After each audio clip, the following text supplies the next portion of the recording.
அனைவருக்கும் வணக்கம். மகளிர் தினத்தில் பெண்கள் புடைசூழ ஒரு நீதிபதிகிட்ட மாட்டி விட்டாங்கன்னு நினைக்கிறேன். ஏன்னா அடிக்கடி சொல்கிறது தான், அதாவது படம் எடுக்க சொல்ல எடுத்துடலாம், யாராவது 4 கேள்வி கேட்டால் பதில் சொல்லிடலாம். எதையாவது இந்த மாதிரி இலக்கியம் சார்ந்து, அதுவும் கேஆர் மீரா மாதிரியான ஒரு எழுத்தாளரோட படைப்பை பேசுகிறதுங்கிறது ரொம்ப ரொம்ப கவனமாகவும் அதே சமயம் ரொம்ப உணர்ச்சி வசப்பட்டும் பேசிடாமல் இருக்கிறதுங்கிறது ரொம்ப முக்கியமான விஷயமா இருக்குது. எனக்கு கேஆர் மீராவை அறிமுகப்படுத்தினது மணல் வீடு, அப்புறம் சதீஷ், அவங்க 2 பேரும் சேர்ந்து அறிமுகப்படுத்தினாங்க. மொத்தமாக 4 புத்தகத்தை மொத்தமாக வாங்கிட்டு இருக்காங்க. பொதுவாகவே இந்த சினிமாக்காரனாக இருக்கக்கூடிய இல்லை சிக்கல் என்னென்னா, நிறைய விழாக்களுக்கு கூப்பிடுவாங்க, எல்லாத்துலேயும் நம்ம எக்கச்சக்கமாக படிப்போம்னு நம்பி அவங்களே புத்தகங்கள் எக்கச்சக்கமாக கொடுப்பாங்க. அது இல்லாமல் நிறைய பேர் அவங்க எழுதின புத்தகத்தையும் நம்ம கொடுத்துருவாங்க. நான் ஒவ்வொரு தடவை விழா முடிஞ்சு வீட்டுக்கு போகிறப்போ வீட்டில் இருந்து அந்த மேலே போற்றி கொடுக்குற அந்த பொன்னாடையும் ஷீல்டும் புத்தகத்தையும் அடுக்கி வச்சு திட்டு வாங்குறதையும் முழு நேரம் வேலையாக வச்சுருக்கேன். இதில் மொத்தமாக ஒரு 4 புத்தகத்தை ஒரு புத்தக திருவிழாவில் வாங்கி கையில் கொடுத்து, அதுக்கப்புறம் ஆராய்ச்சியாரை தேடி அது ஒரு 700 பக்கம் புத்தகம், நல்ல வேலை அது கிடைக்கல. அதனால் இந்த 4 புத்தகத்தோட என்னை விட்டாங்க. நான் போய் கொண்டு போய் வச்சுட்டேன். ஓகே, இன்னொரு 4 புத்தகம் அப்படின்னு வச்சாச்சு. முதல்ல தூண்டினது புத்தகம் சின்னதாக இருந்தது. நம்ம ஒரு லிஸ்ட் வச்சுருப்போம், நிறைய அடுக்கி வச்சுட்டு இதை படிச்சிடலான்னு. சின்னதாக இருந்ததுனால 4 புக்கு இருக்குது, 4 படித்ததாக ஃபீல் ஆயிரும் அப்படின்னு முதல்ல இருக்கிறதுலேயே சின்னதாக ஒரு புத்தகம் கவர் எடுத்து படித்தேன். சொன்னால் நம்ப மாட்டீங்க, 4 நாளில் 4 புத்தகத்தையும் முடிச்சிட்டேன். 2023 அக்டோபர் நவம்பர் அந்த டைமில் படித்தது. இப்போ கேஆர் மீராக்காக ஒரு நிகழ்வு நடத்தணும், அதை பற்றி பேசணும் அப்படின்னு சொல்லி முடிஞ்ச வரையும் நான் சந்திக்கிறவங்க எல்லாத்துக்கும் கேஆர் மீராவோட புத்தகங்களை ரெஃபர் பண்ணிக்கிட்டே இருக்கேன். என்னோட சதீஷ் எதிர்பதிப்பகத்திலிருந்து கேஆர் மீரா புத்தகத்தை விற்கிறதுக்காகவே அவருக்கு இன்சென்டிவ் கொடுக்குறாங்கன்னு நினைக்கிறேன். தமிழ்நாட்டில் அவங்க புத்தகம் கிடைக்காம போகிறதுக்கு முக்கியமான காரணம் சதீஷ் தான். ஆமாம், ஏஜென்ட், சீக்ரெட் ஏஜென்ட் கூட கிடையாது, ஓப்பன் ஏஜென்ட். அது அப்படி புத்தகங்களை புஷ் பண்ணுறாரு. நான் அவரோட கஷ்டத்தை குறைக்கிறதுக்காக நான் கொஞ்சம் அதில் பகுதி பங்கை எடுத்துக்கிற பழக்கமாகிடுச்சு. இப்போ இந்த நிகழ்வு நடத்தலான்னு ரொம்ப நாளாக அவர் போராடிட்டு இருக்காரு, எப்படியாவது பண்ணணும்னு. அது இங்கே தான் நடக்கணும்னு இருந்திருக்கு. அது மகளிர் தினத்துக்காக நடக்கிறது ரொம்ப மகிழ்ச்சியான ஒரு விஷயம். நான் யூதாசின் நற்செய்தியோட கதையை சொல்ல போகிறதில்ல, நான் அவ்வளோ நல்ல கதை சொல்லியும் கிடையாது. அதனால் என்னோட ரொம்ப நல்லா கேஆர் மீரா கதையை சொல்லியிருக்காங்க. ஏதாவது ஒரு புத்தகத்தை பற்றி பேசணும்னு சொல்கிறப்ப ஏன் நான் இந்த புத்தகத்தை தேர்ந்தெடுத்தேன் அப்படிங்கிறத சொன்னால் இன்னும் இந்த புத்தகத்தை படிக்கிறதுக்கான ஆர்வத்தை படிக்காதவர்களுக்கு தூண்டுன்னு நினைக்கிறேன். இல்லைன்னாலும் மிரட்டி பாரதிவாசனும் சதீஷும் நாங்களும் உங்களை படிக்க வச்சுருவோன்னு வைங்க. இருந்தாலும் நீங்களாக விருப்பப்பட்டு படிக்க முடிஞ்சதுன்னா அது இன்னும் மகிழ்ச்சியாக இருக்கும். யூதாசின் நற்செய்தி எனக்கு, நான் ஒரு திரைக்கதை பண்ணிட்டு இருந்தேன். அதில் ஒரு வில்லன் கேரக்டர் ஒன்று இருக்குது. ஒரு அரசாங்கத்தோட உயர்ந்த பதவியில் இருக்கக்கூடிய ஒருத்தர் எந்தவித குற்ற உணர்ச்சியும் இல்லாமல் வன்முறையை செயல்படுத்துகிறார். அதுதான் அந்த கேரக்டரோட டீட்டெயிலிங்க. அது எழுதியாச்சு, அவுட்லைன் பண்ணிட்டோம். ஆனால் அந்த கேரக்டருக்குள்ளே போகவே முடியல என்னால். எப்படி ஒருத்தனால் செய்ய முடியும்? அதுவும் நூற்றுக்கணக்கான பேர் சாகக்கூடிய ஒரு விஷயத்த ஒரு மனிதனால் எப்படி செயல்படுத்த முடியும் அப்படிங்கிறத என்னால் புரிஞ்சிக்க முடியல. நம்ம தகவல்களாக கேள்விப்பட்டிருக்கோம். ஹிட்லர்லேருந்து இப்போ இப்போ இருக்கிற டொனால்ட் ட்ரம்ப் வரைக்கும் அவங்கள செயல்படுத்துகிறாங்கன்றது தெரியுது. ஆனால் அவங்களோட மனநிலையை புரிஞ்சிக்காமல் நம்ம அதை எழுத முடியாது, எழுதுனா எடுக்க முடியாது, எடுத்தால் நடிகர்கள்ட்ட சொல்ல முடியாது, நடிகர்கள்ட்ட நடிப்பு வாங்க முடியாது. இப்படி நிறைய லேயரில் பிரச்சனை இருக்குது.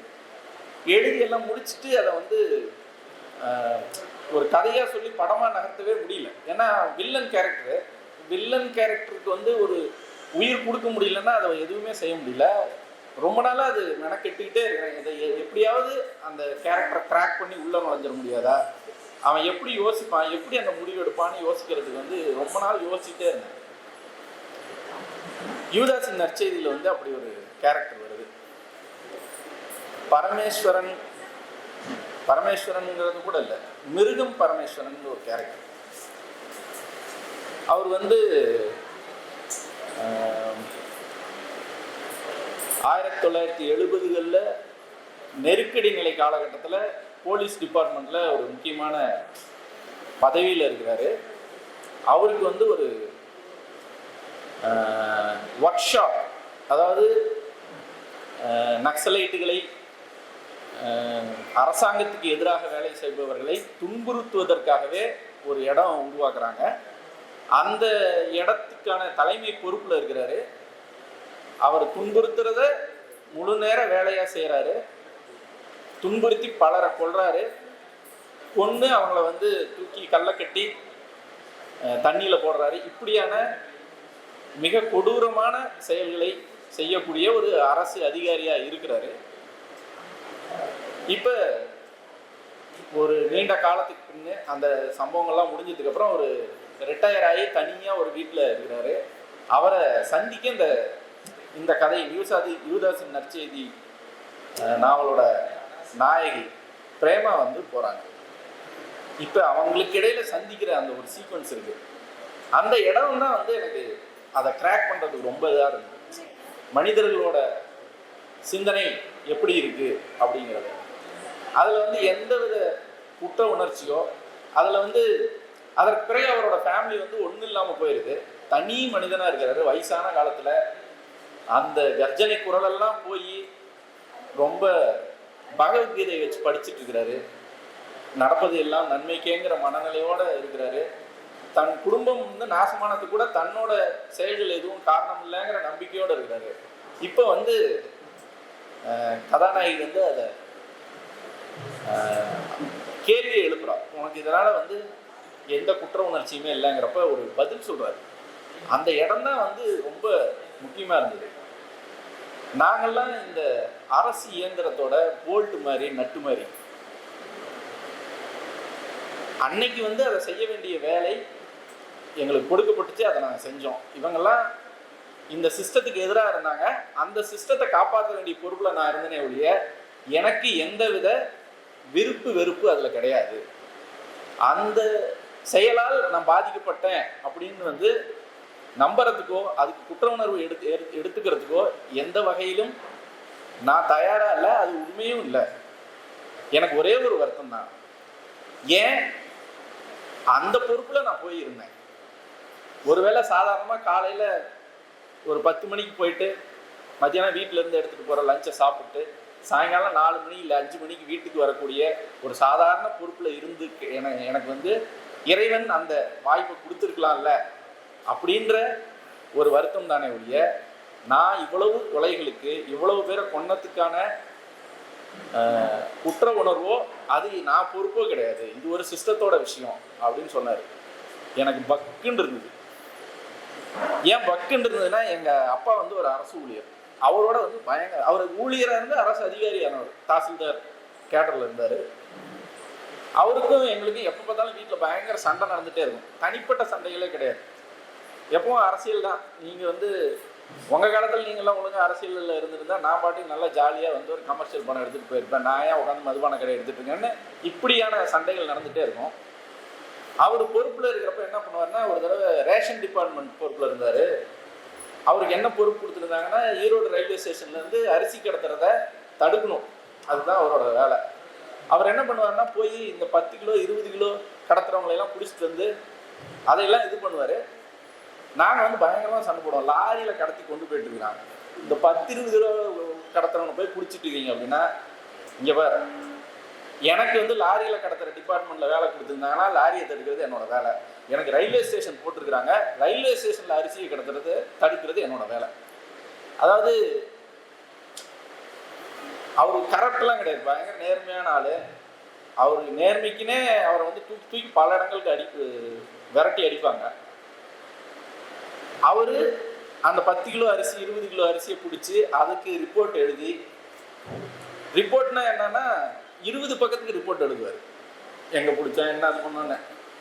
அந்த ரிப்போர்ட் எழுதுகிற டைமில் வந்து அந்த அரிசிக்கு காசு கொடுத்து அனுப்பிச்சிட முடியும். ஆனால் என்னன்னா வெளியில் வந்து அவங்களுக்கு உதவி செய்வார். இதெல்லாம் பண்ணி முடிச்சுட்டு அதுக்கப்புறம் வந்து இப்படிலாம் பண்ணனேன்னா இப்படி மாட்டிப்பேன், இதுலேருந்து வானே எல்லா வேலையும் செஞ்சு கொடுப்பார். ஆனால் நான் ஒரு அதிகாரி, நான் ஒரு சிஸ்டத்தோட ஒரு பகுதி, சிஸ்டத்தை எக்ஸிக்யூட் பண்ணுறது என்னோட வேலை. எனக்கு ஏன் பக்குன்னு இருந்ததுன்னா, நல்ல வேலை எங்கள் அப்பா தாசில்தாராக இருந்தார். இந்த இந்த சிஸ்டம், அந்த சிஸ்டம் மனிதர்களை வந்து என்னவா மாற்றுது, அது எல்லாத்தையும் என்னென்னவா செய்யுது, அதில் தங்களுக்கான நியாயங்களை எடுத்துக்கிறதுக்கு என்ன கதையாடல்கள், என்னென்ன நரேட்டிவ்ஸை மனிதர்கள் எடுத்துக்கிறாங்கிறது தான் எனக்கு கேஆர் மீராவோட எல்லா புத்தகங்கள் படிக்கிறப்போ அவ்வளோ என்ன சொல்ல ஆழமாக புரியுது. நம்ம நிறைய புத்தகங்கள் படிக்கிறோம், நிறைய தமிழில் தான் தலையணை புத்தகங்கள் எக்கச்சக்கமாக எழுதி தள்ளுறாங்க. 36,000 பக்கம்லாம் எழுதுறாங்க. எப்படி எழுதுறாங்கன்னே தெரியல. அவங்க தனியாக ஏஐ வச்சுருப்பாங்க போல இருக்கு. நம்ம இல்லை மறுபடியும் படிப்பாங்களான்னு தெரியல, நம்ம படிக்கணும் போல் இருக்கு அத்தனையும். ஆனால் ஒரு இந்த புத்தகம் வந்து 112 பக்கம் தான். ஏன்னா நான் இன்னைக்கு பேசலான்னு முடிவு எடுத்ததையும் போராடி சதீஷ் எல்லாத்துக்கும் புத்தகம் கொடுத்தாரு. எனக்கு மறுபடியும் திரும்ப கொடுக்கல, என்கிட்ட கொடுத்த புத்தகத்தை வாங்கிட்டு போயிட்டார். நேற்று நைட்டு வந்து 10 மணிக்கு ஆரம்பித்தேன், 12:30 மணிக்கு படித்து முடிச்சிட்டேன். அப்போ ஒரு 112 பக்கத்தில் அதில் ஒரு 7-8 பக்கம் முன்னுரை வேறு, இது எல்லாமே போய் கம்மியாக 100 பக்கங்கள் வர்ற ஒரு புத்தகத்தை படித்து முடிக்கிறதுக்குள்ள ஹிட்லர்கிட்ட போய் ஆஸ்ட்விட்சில் கொல்லப்பட்ட ஒரு 15 லட்சம் யூதர்களோட நினைவுக்கு போய் அங்கே இருந்த ருடால்ஃப் ஹாஸ் தான் ஆஸ்ட்விட்சோட மொத்த டிசைனை செஞ்ச ஹிட்லரோட முக்கியமான ஆட்களில் ஒருத்தராக இருக்கிறாரு. அவர் சொல்கிறாரு, கிட்டத்தட்ட இதில் வர்ற அந்த மிருகம் பரமேஸ்வரனோட குரல்லையே அவர் பேசுகிறார். அவரை கைது பண்ணிடுறாங்க, 13 லட்சம் பேரை கொண்டுருக்கார் தான். அதாவது ஒரு டைமுக்கு மேலே என்ன பண்ணுறாங்கன்னா, ஆஸ்ட்விட்சில் உள்ளே கொண்டு வர்றவர்களை கொல்றதுக்கு வந்து அவங்களுக்கு டைம் இல்லைன்னா ட்ரெயின் வந்து யூதர்களை இறக்கிக்கிட்டே இருக்கு. இப்போ வந்து வெளியில் 2 ட்ரெயின் நிற்குது. அந்த ட்ரெயினை உள்ளே கொண்டு வரணும்னா உள்ளே இருக்கிற மனிதர்களை வந்து கொன்று அவங்கள வந்து டிஸ்போஸ் பண்ணால் தான் அடுத்த ட்ரெயினை உள்ளே கொண்டு வர முடியும். அப்போ என்ன பண்ணுறாருன்னா, இது ஏற்கனவே இருக்கிற சிஸ்டம் சரியில்லை அப்படின்னு சொல்லி இன்னும் மனிதர்களை எப்படி கொல்ல முடியும்னு புது சிஸ்டத்தை இன்வென்ட் பண்ணுறாரு அவர். இப்படிப்பட்ட ஒரு மனுஷனை வந்து 2ஆம் உலகப் போர் முடிஞ்சதையும் மறுபடியும் கைது பண்ணி கூப்பிட்டு உட்கார வச்சு, எப்படி தான் அதை செஞ்ச, அநியாயமா இல்லையா, எப்படியும் உன்னை தூக்கில் போட போகிறோம், நீ சொல்லுன்னா எனக்கு இதுக்கு எந்த சம்மந்தமும் கிடையாது, நான் இந்த சிஸ்டத்தோட போல்ட்டு நட்டு அப்படின்னு சொல்கிறார். இந்த சிஸ்டம் எனக்கு மேலே இருந்து வர கொடுக்கப்பட்ட உத்தரவு அது. அந்த உத்தரவை வந்து நான் செஞ்சேன். இவங்களையெல்லாம் விடுவிக்க சொல்லியிருந்தா விடுவிச்சிருப்பேன், கொல்ல சொன்னாங்க கொண்டுட்டேன். இன்னும் சீக்கிரமாக எப்படி கொள்ளணும் அப்படிங்கிற திட்டத்தை கேட்டாங்க, அதுக்கு நான் வகுத்து கொடுத்தேன். இன்னும் சீக்கிரமாக இது பண்ணுறதா இருந்தால் கூட நான் திட்டம் வகுத்து கொடுத்துருப்பேன் அப்படின்னு சொல்கிறார் ருடால்ஃப் ஹாஸ். அப்போ ஒரு 100 பக்கத்தில் நம்மளை வந்து எந்த விதத்துலையும் நான் இங்கே விட்டு வெளியில் போனதே இல்லை. இங்கேருந்து போலாந்துக்கு கூட்டிகிட்டு போய் ஆஸ்ட்விட்சுக்கு போய் ருடால்ஃப் ஹாஸை திரும்ப யோசிக்க வச்சு நமக்கான நரேட்டிவ், நமக்கான கதையாடல், மனிதர்களுக்கான கதையாடல்கள் எப்படி நம்ம உருவாக்கிக்கணுங்கிற சிந்தனையை வந்து தூண்ட முடியுதுன்றப்ப அந்த எழுத்து எவ்வளவு ஆழமாக, எவ்வளவு நேர்த்தியாக, எவ்வளவு எஃபெக்டிவாக இருக்குது அப்படிங்கிறத வந்து யோசிக்க வேண்டியதாக இருக்குது. அப்போ இப்படியான ஒரு எழுத்தை, இப்படியான ஒரு படைப்பை நமக்கு வந்து கொண்டு வந்து சேர்த்துருக்காங்க. குறிப்பாக வந்து செந்தில்குமார் அவர்களுக்கு சொல்லணும்.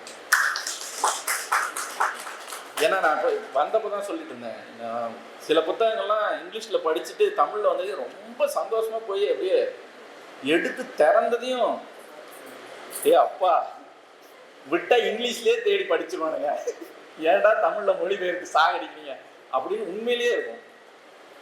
அப்படி வந்து பயந்து நடுங்கிட்டு இருக்கிற காலகட்டத்தில் அவ்வளவு இது வந்து ஒரு மலையாளத்தோட வேறு ஒரு மொழியிலிருந்து வந்த கதைன்ற எந்த என்ன நெருடலும் இல்லாமல், அதே சமயம் அதோட ஆத்தென்டிசிட்டி, ஏன்னா நம்ம கேரளா ரொம்ப பக்கத்தில் இருக்கிறதுனால ஓரளவுக்கு அதை அந்த அந்த கலாச்சார பண்பாட்டை வந்து நம்மளால் அந்த மொழியும் புரிஞ்சிக்க முடியுது. இதை ரெண்டையும் பேலன்ஸ் பண்ணி டிரான்ஸ்லேட் பண்ணுறதுங்கிறது ரொம்ப ரொம்ப கஷ்டம். பொதுவாக லாஸ்ட் இன் டிரான்ஸ்லேஷன் சொல்லுவாங்க. நான் படித்த இந்த 4 புத்தகமும் ப்ளஸ் குறிப்பாக வந்து ஆராய்ச்சார் நான் பாதி தான் படிச்சிருக்கேன். எனக்கு வந்து பாதி படித்ததுலேயே டைஃபாய்டு காய்ச்சல் வந்து ஒரு 10-15 கிலோ காலி ஆயிடுச்சு. மறுபடியும் எடுக்க பயமாக இருக்கு, அவ்வளவு இதுவாக இருக்கு. அப்போ இதையெல்லாம் வந்து கெயின்ட் இன் டிரான்ஸ்லேஷன் நான் நினைக்கிறேன். அந்த வகையில் அவருக்கு வாழ்த்துக்கள். கேஆர் மீராவை எனக்கு அறிமுகப்படுத்துறதுக்காக மணல் வீடு ஹரிகிருஷ்ணன், சதீஷ் 2 பேர்த்துக்கும் இன்னைக்கு இந்த நிகழ்வில் யூதாஸின் நற்செய்தி பற்றி பேசுகிறதுக்கு அழைச்ச பாரதிவாசன் அவர்களுக்கும் என்னுடைய நன்றி. நீங்கள் யூதாஸின் நற்செய்தி படித்தா இன்றைக்கி நான் பேசுனதுலேயும் ஒரு சப்போர்ட் இருக்கும்னு நினைக்கிறேன். அப்படி நடந்தால் அதுவும் எனக்கு மகிழ்ச்சி.